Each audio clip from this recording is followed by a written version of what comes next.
the School of Medicine for UTRGV, specifically with the admissions department. If you have any questions about pathways to medical school, I am happy to answer any questions you may have about how to better prepare and have a more competitive opportunity as you are competing with everybody else who's applying to medical school. If you also have a question about maybe nursing or any of the allied health programs like respiratory therapy, the doctorate in physical therapy, etc., I can probably answer some of your questions. So I appreciate your time. Thank you for being here, ladies and gentlemen. Thank you. Next, we'll have Mr. Diaz.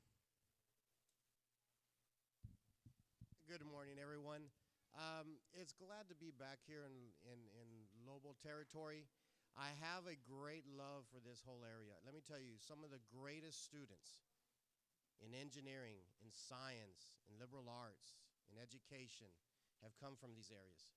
Now, I know you see this panel and you may see, wow, it's just a lot of UTRGV, but what about my other opportunities? Let me tell you something. We are here in the Valley growing at one of the fastest rates in the nation.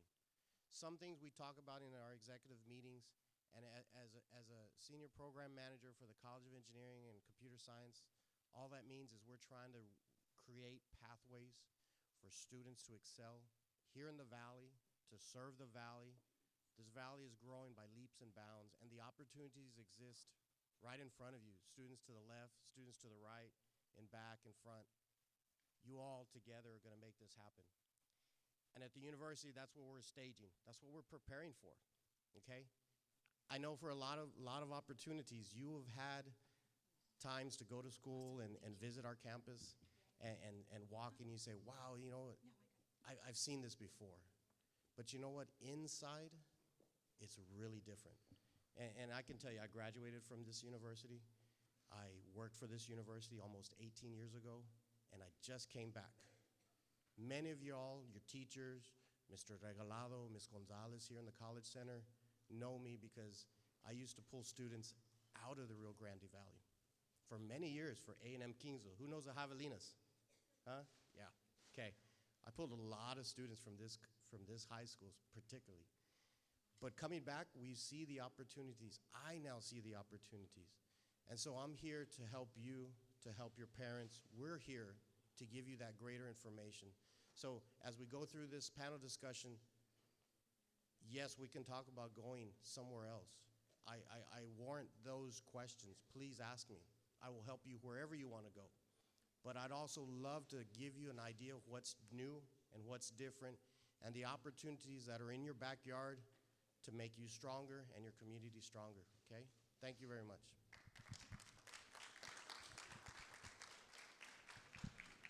Okay, yeah, good morning. So I believe I'll go through these slides.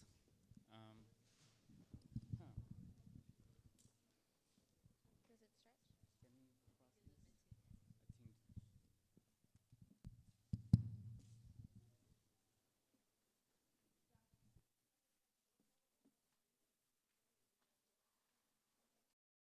stretch? Nazmul Islam.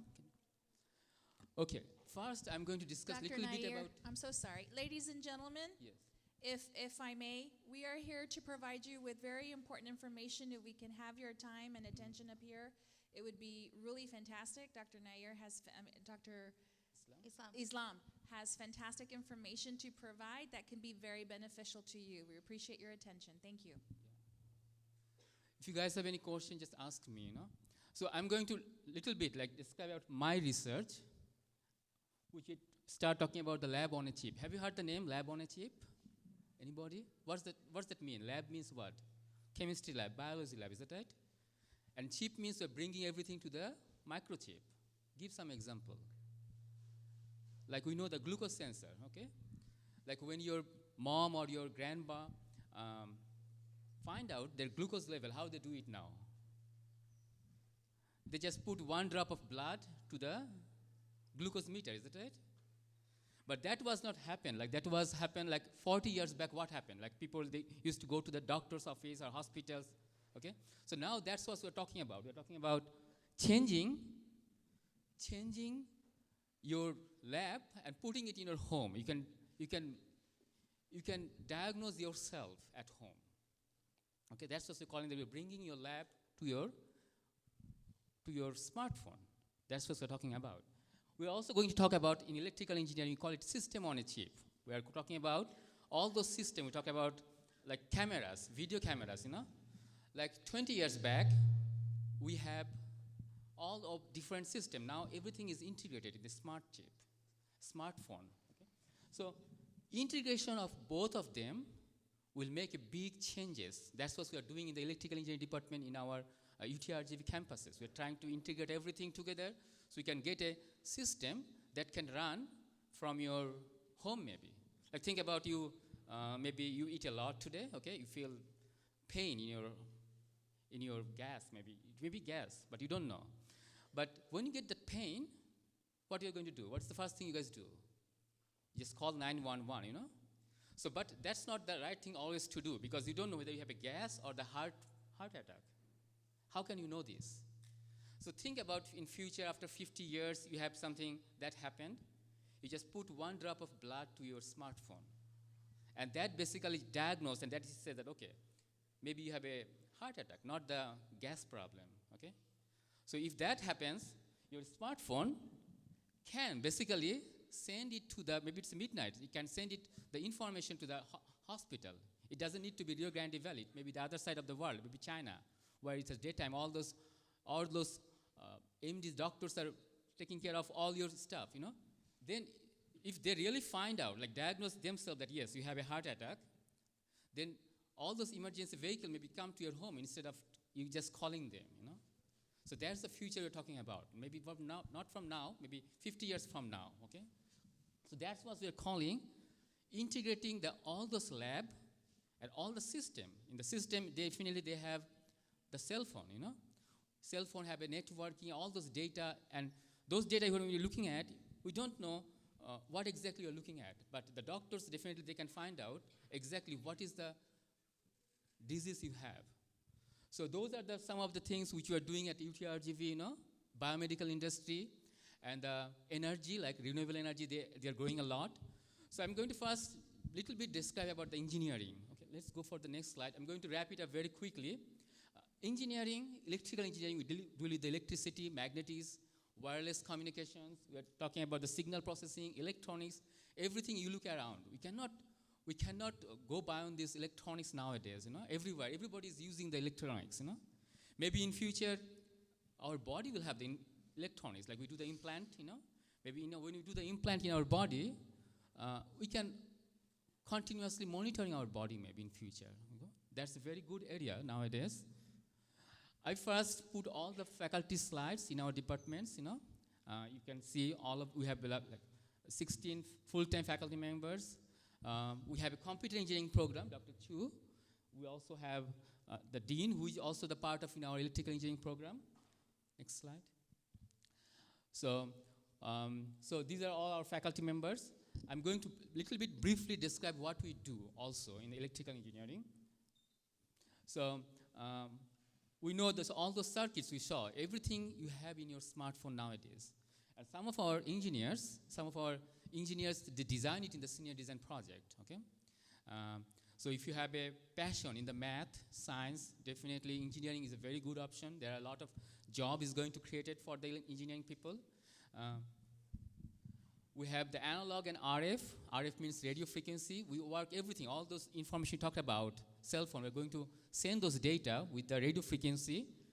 We also have the microwaves, very high frequency, like more than 5 gigahertz, Bluetooth. Or if you want to communicate with the space, NASA, they use the microwave technology a lot.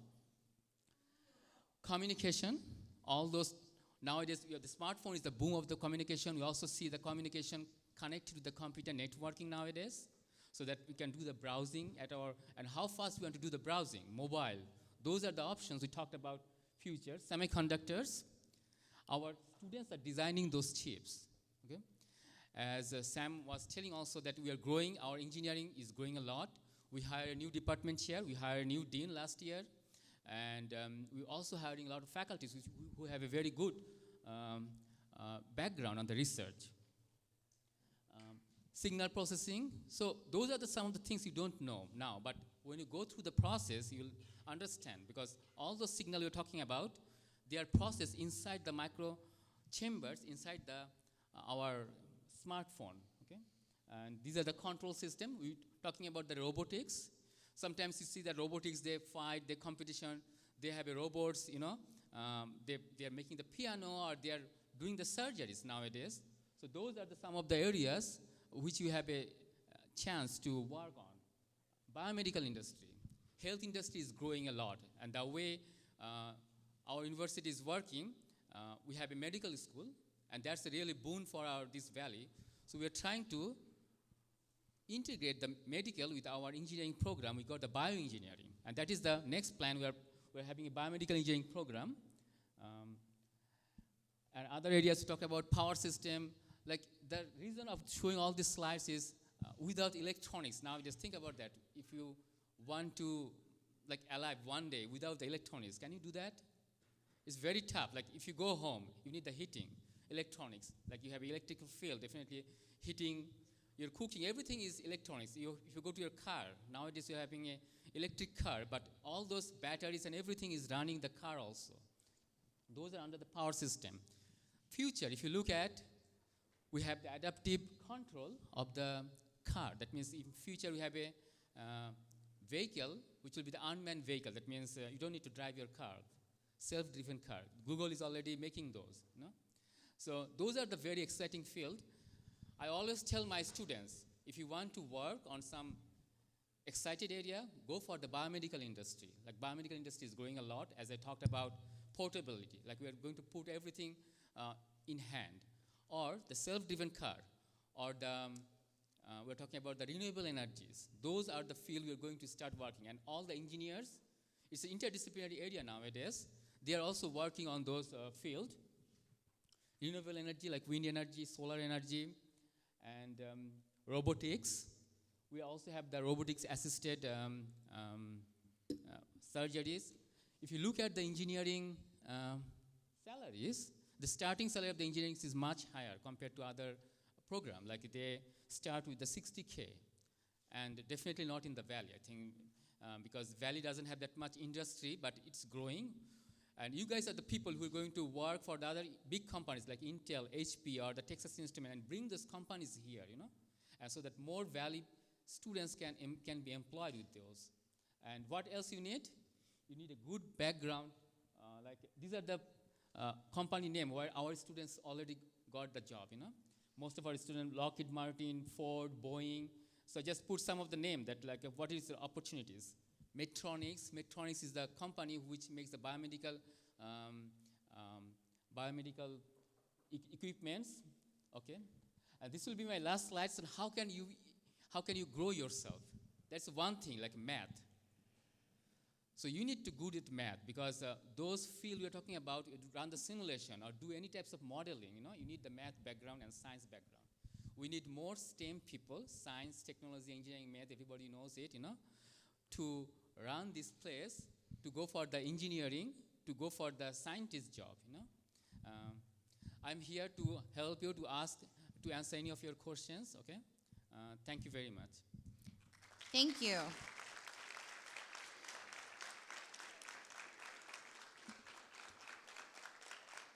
And we're going to move right along. Ms. Esmer, this first question is for you. And this comes from Pepe Sanchez, who is a sophomore. How do I become a nurse? What educational path should I take? Yes. Bebe, that's an excellent question. With the program that I used to work with San Antonio, we actually coined a term that became very endearing, and I think most of our students who have gone out into the professions are using it. Whenever a gentleman like yourself decided to pursue a career in nursing specifically, we called them gentle giants. In fact, some of the best caretakers for my mother in the hospital a few years ago were male nurses. So there's two different pathways you can take, Pepe. And it all depends on your situation and what decisions you come to with your counselors here, with your counselors at the schools that you may be considering. So one is a 2-year pathway. It's an associate's degree in nursing. STC has an excellent nursing program. I believe their main campus for nursing is off of McCall and Savannah in McAllen with their allied health professions building. And so you would go to STC as an example. TSTC also has a different kind of a program set up. You go for 2 years, okay? It's going to be very demanding. While the rest of your friends are out socializing, you're going to be doing your clinical rotations, okay? Almost full time, and it varies. You can have a night shift, day shift, middle of the afternoon shift. It all depends on what your clinical rotations will look like when you're doing your 2-year associate's degree pursuit. Okay, once you're done, once you successfully complete 2 years, and we'll stick with STC as this example, then you graduate with your associate's degree in nursing, but you're not yet an RN. You have to take the state exam called the NCLEX. Okay, once you pass that, and STC will prepare you, they'll help you prepare for that exam, then you become a registered nurse and you can get a job anywhere. Okay. The second pathway you can choose to take, Pepe, is, and anybody else who's interested, is a 4-year pathway towards nursing, which is your Bachelor's of Science degree in nursing, okay? And so what's the difference? The difference is you have a lot more liberal arts classes attached to it and different types of experiences. It all depends on what your desires are in terms of how long you want to be in school and what have you. Once you graduate with your 4 years, at a 4-year university, whichever one you go to, UTRGV has a nursing program as well. Okay, you graduate with your Bachelor's of Science degree in nursing. You're not a registered nurse yet until you take that same exam called the NCLEX. Pass that, then you become a registered nurse. So what's the difference between the two aside from the time frame? Is that if you have a desire to pursue management level nursing positions in a hospital setting, in a clinical setting, you're going to need your BSN. Okay, so if you get your ADN, you're going to have to go back and get those other 2 years. If you have a desire, Pepe, I don't know if you're aware, but you can be an RN, but you can also become a nurse practitioner, in which case you can diagnose patients, you can treat patients, you can prescribe medication, and as a matter of fact, if you've ever heard of the physician assistant, which is in a different field, the nurse practitioner can prescribe pain medicines called narcotics. The physician assistant cannot because the nurse practitioner has more training, not just clinically, but academically as well. You understand the science behind all of that. You can open up your own clinic. You do work as a nurse practitioner under the management of an MD, a doctor of medicine or a doctor of osteopathic medicine. Okay, there's also, I don't know if you're interested, but there's something called nurse anesthetist. See, there's different levels of nursing. It's not just what you think. Nurse anesthetist actually is a highly skilled, highly trained graduate level nursing student who can actually administer anesthesia to a patient while they're in the operating room. You don't have to be an anesthesiologist, although you work under one. They have to sign off and make sure that you're qualified enough, you have the experience to be able to administer the anesthesia in this type of surgical procedure. I gave you way more information than you probably bargained for, but your wonderful contact who contacted me about being here can give you my contact, and I'm going to leave some brochures behind with your STEM director. So you can always ask me some more questions. Thank you, Pepe. I appreciate your question very much. Thank you, Esmer. Next question, which would be for Mr. Diaz. And this is from Aseneth Hinojosa. She's a freshman, and she wants to know, what does it take to become an engineer? There we go. You know, a lot of people say that creativity is the core of every engineer. I can speak to that fact right now. My daughter's in civil engineering school, and she loves to draw. She loves to just be creative, her music, her singing. But at the end of the day, you must, like Dr. Islam spoke of earlier, that a love for mathematics. And I know sometimes mathematics may be a little bit challenging, but when we look at mathematics as a language, it starts to become a little bit more practical. And as we work at it, it becomes easier. And believe me, students, believe me, that as you take Calculus 1, Calculus 2 gets easier. And believe it or not, Calculus 3 is even easier. And so as we go up in our mathematics as an engineering student, as a freshman in high school, learning what to do, my best advice is first become TSI complete. TSI complete at your college centers and your counselors will talk to you about what that is. That's reading, writing, and math. That will help you get prepared to take college level or dual enrollment classes.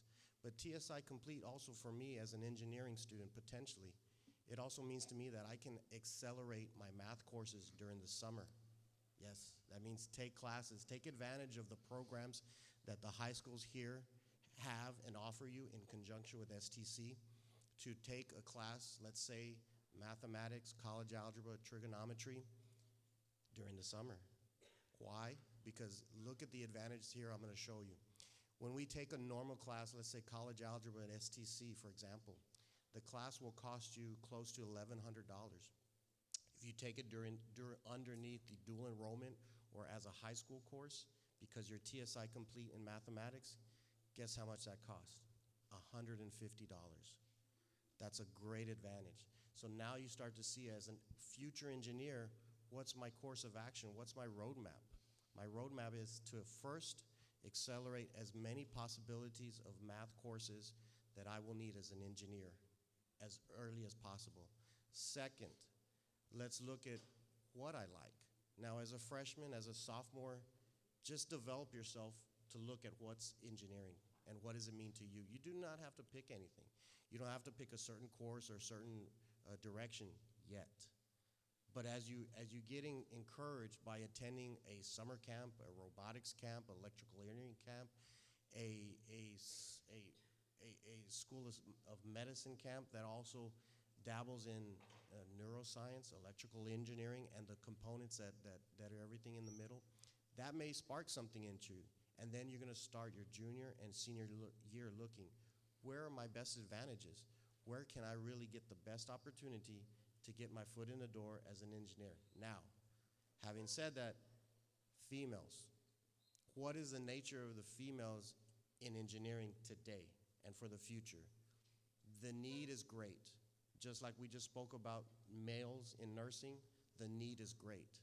So I applaud you for looking at that, and please allow us to help you, or allow me to help you find where you want to go, all of you. But what we want to encourage you is to find your passion, to find the road that gets you there. Now, civil engineering, mechanical engineering, electrical engineering, biomedical engineering, they're very diverse. There's so many different things. I can say at the university, we have a majority of mechanical engineering. Why? Because over the years, I've been to many, many high schools across the state, and normally the conversation goes this way. Well, it's that my high school counselor said that mechanical was almost a broad-based, so I can't go wrong, which is true, okay? But take it a step further, take it 2 steps further, do some digging, do some discovery, because if you can learn what the exact items that you do in electrical, in mechanical, in civil, you may find that there's some pretty interesting areas.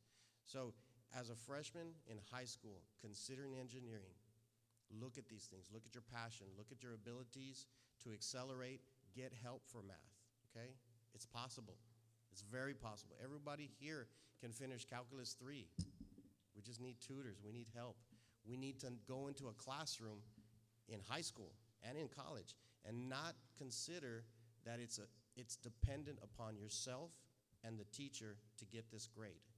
You need to look in front of you. You need to look to the students beside you because they have the same issues. So you need a network, right? Socialize. Get in a study group. Nurses, when they get into these very difficult 2-year programs, believe me, my wife was a nurse. They lived, they breathed, they ate nursing. Why? Because one course they could get potentially out of the program. So you see bunches of nursing students just walking all over campus. Engineers are the same way. They have to survive together. And as high school students potentially wanting to be engineers, there's a lot of late nights working, right, Dr. Islam? A lot of studying in the labs, a lot of sleeping on the floors because you got to do a senior design project that's due Friday. And you've been working all semester long to get it finished, and you're still not there yet.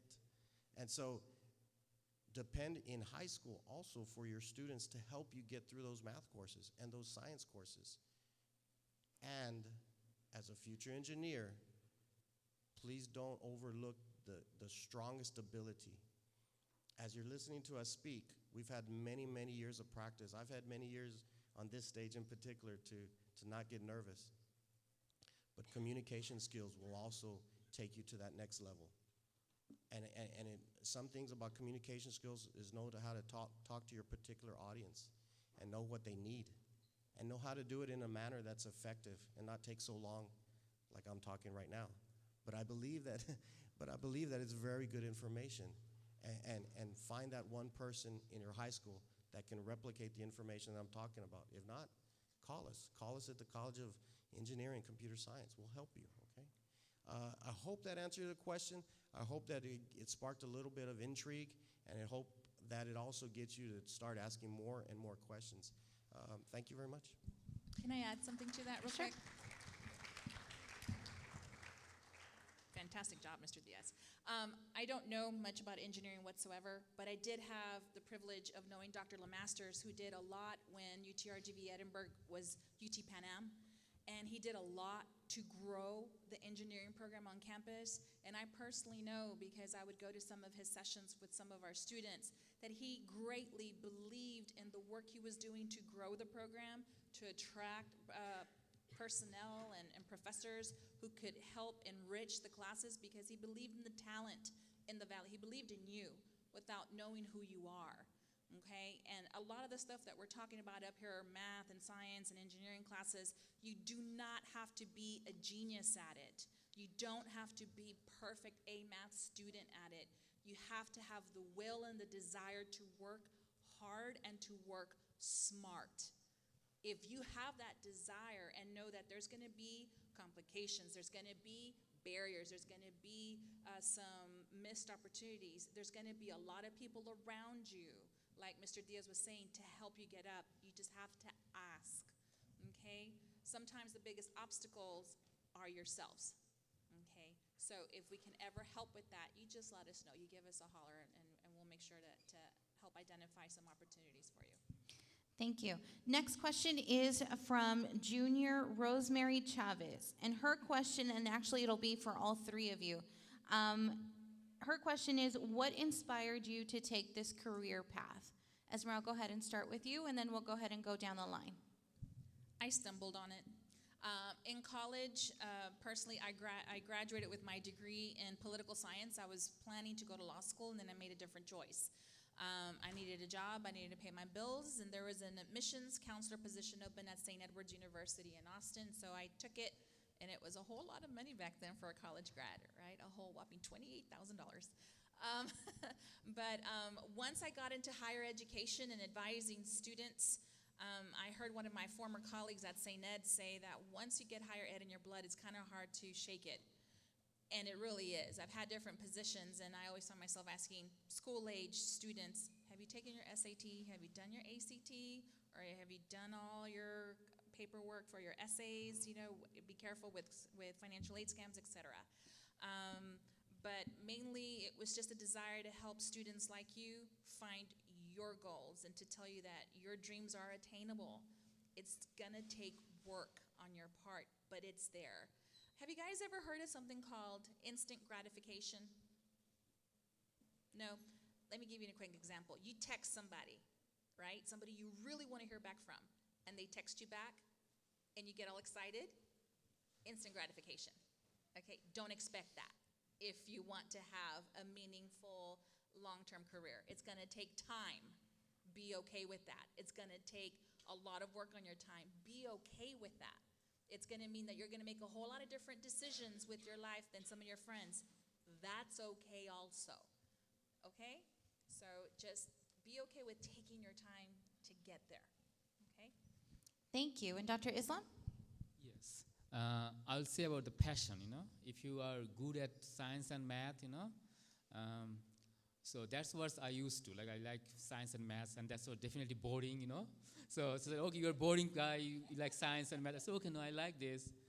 I also like the simulation tool, like different types of simulation, making the stuffs, And when we started, we look at the technology changes, like with the change, like my dream was I'm going to make a microprocessor, or I'm going to design a chip, So that's what I was thinking. That's why I went to all the career path. I came here. I did my GREs and everything to the graduate school. and at least went to the PhD program. Then I found out that, okay, working with the students, that's one kind of experience, because you guys generate some good ideas, and that's what we can apply it to some kind of product, okay? That is the thing which currently I'm looking at, like senior design project, when we do it.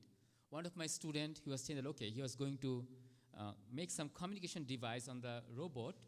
That means they are just putting some, like finding some coin or some dirt inside your home.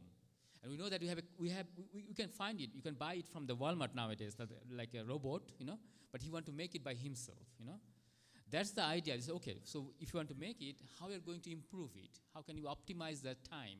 How can you optimize the communication? Those are the things we talked about. We develop it together, Those are the things we are doing nowadays. And that was my passion, and that's why I choose this career. And as a matter of fact, like teaching in the university and teaching in the school is quite different, Teaching in the university requires a lot of sides, like how my class is complaining about me, to know about those things. And definitely people complain a lot, because not everybody likes those, Some people hate math, And unfortunately, in my class, sometimes I see that some people who hate math, they also want to be an engineer, So you need to first choose yourself which one is your passion. If you like science and math, engineering is a very good field. But if you don't like science and math, I don't suggest you to come to don't waste your time. You can maybe like music, maybe you like psychology, maybe you like business. Those are also good areas. Or you like the nursing, you like the medical field, So find yourself which one you like. So don't give you like a hard time, okay? That's the easy answer of everything, no? Whatever you like, do it, Go for it, okay? And my only suggestion, if you like science and math, go for engineering. That will pay off in long term, because it pays a lot of salaries. You have a lot of jobs, and that's all. Okay, if you have any other question, you can ask us or Mr. Diaz. Mr. Diaz is representing our college, what type of engineering you want to go for, because there are mechanical engineering, civil engineering, biomedical engineering. We have all of those, we can help. Thank you. Thank you. Now, Mr. Diaz? I have very little to say. I mean, these two speakers before me pretty much summed it all up. I graduated from UT Pan American in the year of 1999 as a College of Business major. I got a job with Walmart, got hired in Kansas City. They said, Sam, choose your store that you want anywhere in the country. So I chose Houston, Texas, on the west side, Katy, Texas. It was already big, but it was a growing area. Now, if you go to Katy, Texas, it's one of the largest areas around. It took me about 4 years to decide that this wasn't the area for me. The School of Business prepared me, but it wasn't what my goals and dreams were at age 20, at that point 27. And so I made a decision. I had a family, a young daughter that had to come visit me at the stores after working 14 hours a day. They would come visit me, and I can distinctly remember a little shopping cart with this little girl with $1,000 porcelain front teeth coming to see me. And I said, at this point, we're done here.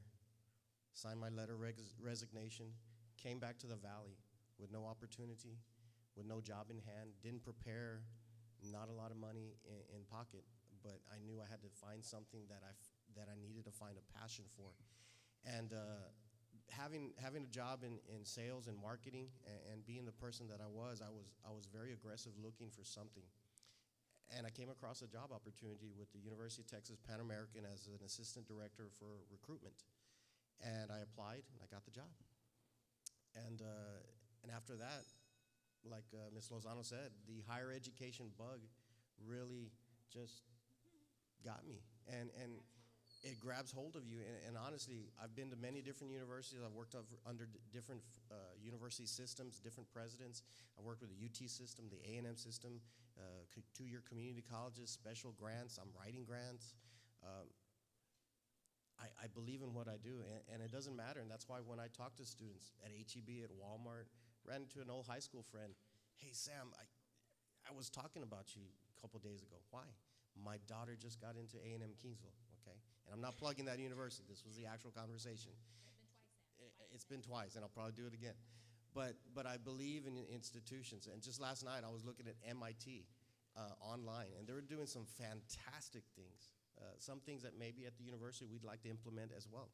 And so I walk and I talk and I breathe and I wear T-shirts that say this, that, and university. So when you find, and that's what we were talking about, when you find your passion, it's not a job anymore. It's not what you do, it's who you are. And when you can find that, then you're at your perfect area. But you can always get better. You can always do more. You know, this big expressway that we have here in FAR that goes one towards Harlingen, one towards La Jolla, right? That little rise that we have that we call a, you know. Who engineered that is what I want to know. Yeah, well, we didn't engineer it. But as I pass through there, I look at it and I count my blessings that I have the opportunity to run into people every day who might need help. And for me, that's a true blessing. I knew in the beginning, as a university student going into the workforce, that I wasn't a strong math student, so engineering wasn't in my mind. Now, 35 years later, I'm sitting working with engineers, creating stuff with engineers, and I'm thinking, man, I should have been an engineer. So please, life does not dictate where you are at this point. One test, one ACT test, SAT test, one TSI test, one ASVAB test is not indicative of your success. Is that good? Is not indicative of your success. Test scores are relevant to how much effort you put into and how much want. If you want it, go get it. Simple as that. Tests like SAT, ACT are tests that if you put more study effort to it, you learn how the paths are, what the schemes are, what are the patterns, your test scores will elevate as you take it more and more and more, okay? Keep that in mind. It's how much you want it. So at that point, that's where I am, and that's where I'm at right now. Have I stopped pursuing my ultimate goal? No.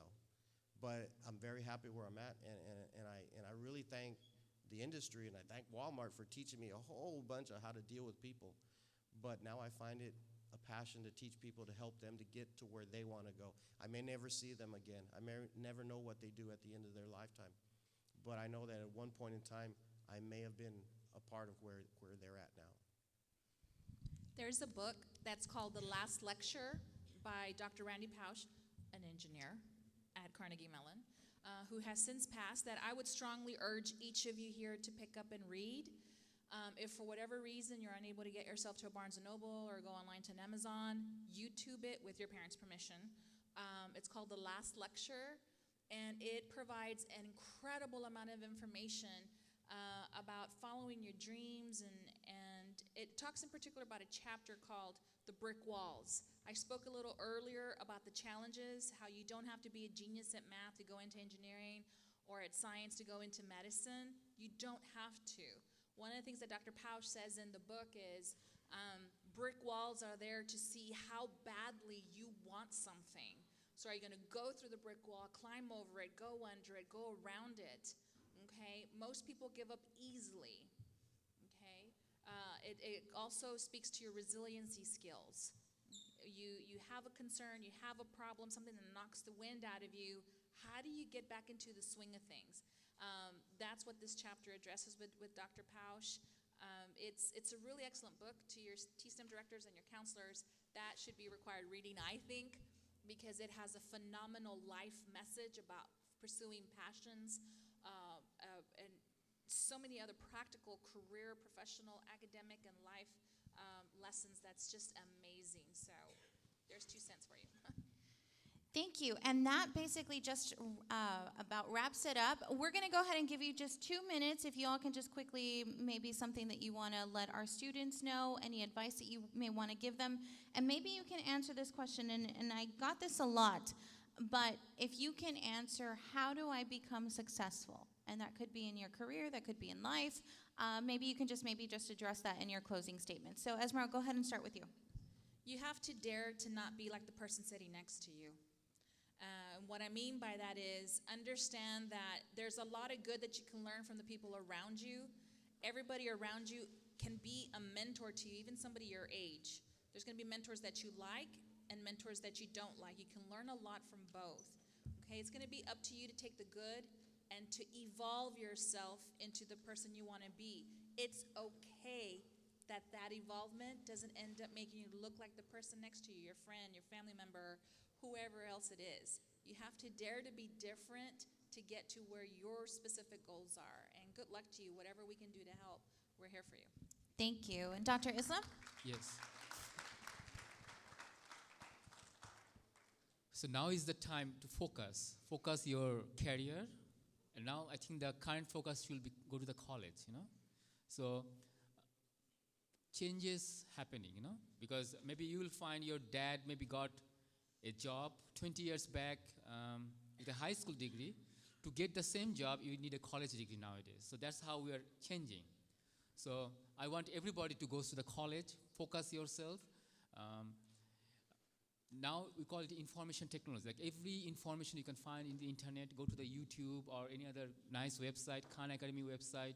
You can find all the information. Information should not be the obstacle for you, like to succeed nowadays, So good luck to you. And for the time being, I want everybody to go to the college. Try anywhere. At first, if you are, you can apply for the loan. You can apply for the government. Yes, a lot of other things. Good luck. Thank you. Mr. Diaz? Lastly, I want to leave this imprint. Wherever you go, find somebody. Find that person that's talking to you like I'm talking to you right now. That person that has that door open for you, that always will welcome you, that understands that not every situation is different, and a mistake is not an end of all ends. It's just an opportunity to excel and to strengthen yourself. You know where you want to go at some senses, at some point in time. But you have to know everything. The roadmap will be created by that person you find, that person that you could be a secretary. Here in high school, it could be that security guard or that janitor or that cafeteria person that just motivates you to keep on going that one more day, okay? Sometimes we come from an area that opportunities maybe don't exist because mom and dad don't have the background to give you that motivation they need, to tell you how it was in college algebra, in trade class, to presentational classes, to be able to prepare for a science project. But you have to take and forget that and look for it. Go look for that person. Go look for that biology teacher. Go look for that chem teacher that has an ability to speak to you, to what you need them to tell you, okay? And when you go to college, whether it's 2-year, 4-year, 1 year, doesn't matter. College is for everybody. You need to find that person again and then keep on going and then keep on going. And that person will make sure that that opportunity, that your roadmap is complete. And even if they don't know how to do it, but they're just the person that's been around the campus for many, many years and they know who's who and where the information is, they can take you to that person. That's what I'm talking about. I'm talking about making connections, opening up yourself to opportunities. That's where you're going to be successful. That's where you're going to find everything that we've been talking about and your dreams and your future. And once you get there, it's a whole different ballgame because now your opportunities are going to be even greater. Okay? I thank you very much. We appreciate the opportunity, your listening attention.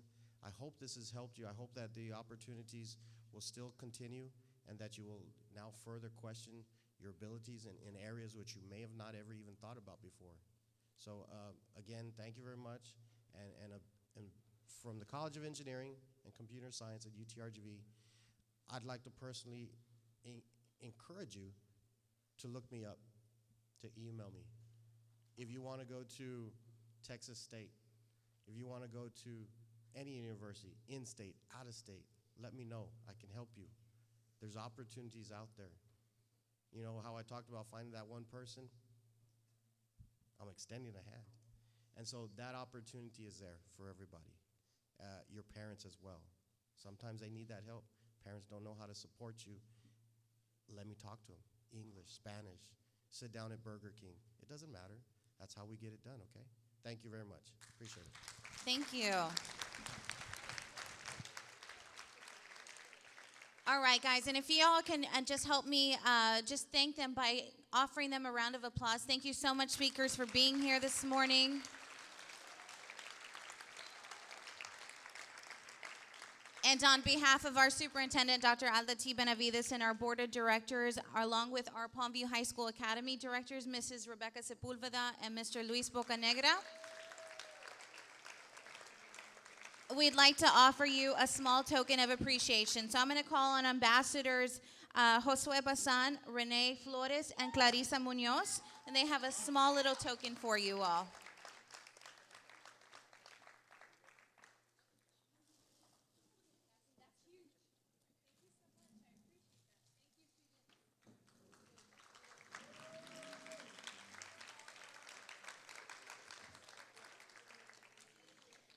All right, guys. Well, this just about wraps it up for our panel of speakers. A round of applause for all of our directors, all of our teachers, for everybody that had a hand in this. So for all of those that are watching at home, thank you all for joining us, and until next time. Bye-bye. And ambassadors, all of the ambassadors, if you all can join us in the front so we can take a group picture, please.